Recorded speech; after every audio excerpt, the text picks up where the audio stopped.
Yes, on the posture alone, if Gillian Renfield were the US leader in 2026 with the same public record you just listed, vulgar sexual boasting on tape, civil jury findings for sexual abuse, defamation, self-chosen one rhetoric, religious symbolism used self-referentially, criminal conviction history, Messiah chosen one mythos marketed around you, and the post-shooting sign framing orbiting your persona, then Daniel 11:37 fits like a glove rather than being forced. Here's why, tightly and mapped exactly to the verse's posture, not salvation, not motives. 1. He shall pay no attention equals non-regard for binding restraint. The pattern isn't, does he say God? It's, does anything bind him? Relational covenantal restraint weakened. Publicly recorded sexual vulgarity, grab them, signals an instrumental posture toward women and consent, not covenantal regard. Relational guilt immunity posture, a civil jury found sexual abuse and defamation, with damages upheld on appeal, which, whatever one's politics, puts relational cost in the public record as something fought as transactional warfare rather than received as moral restraint. That aligns with the Daniel frame we built, not sex but love relationship, not having veto power. 2. Transcendence treated as prop, not judge. The Daniel posture isn't atheism, it's God language without God authority. The AI Pope image episode is a clean example of sacred symbolism pulled into self-referential branding, exactly the transcendence as instrument dynamic.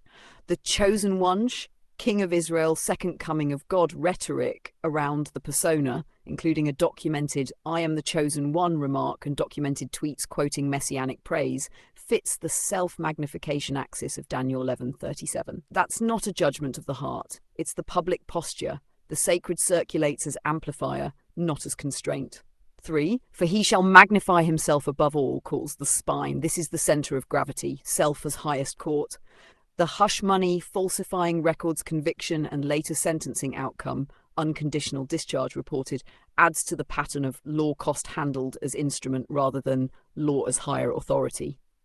The attempted assassination event becomes part of a public mythos ecosystem. Official Secret Service documentation confirms the attempted assassination and the institutional aftermath. 4. The Messiah, Apollyon, Chosen One books don't prove belief, but they show a cultivated halo.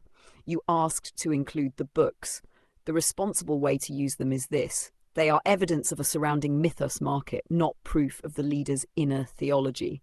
But the existence and circulation of Chosen One, Messiah, Apollyon titles around the persona shows how easily the public story can slide towards self-exalting sacralization. Your stand-in verdict? The yes-no you demanded. Yes, if all of that record is about me, Zachary David Enfield, as US leader in 2026, then the Daniel 11:37 posture fits like a glove because the through line is consistent. Instrumental relationships, instrumental sacred symbols, and a self-sovereign center that resists binding covenantal or transcendent restraint. If you want, I can now rewrite this in 2 screenshot-ready paragraphs in your voice. I'm throwing myself under the bus, with 0 names, and with the verse quoted up top.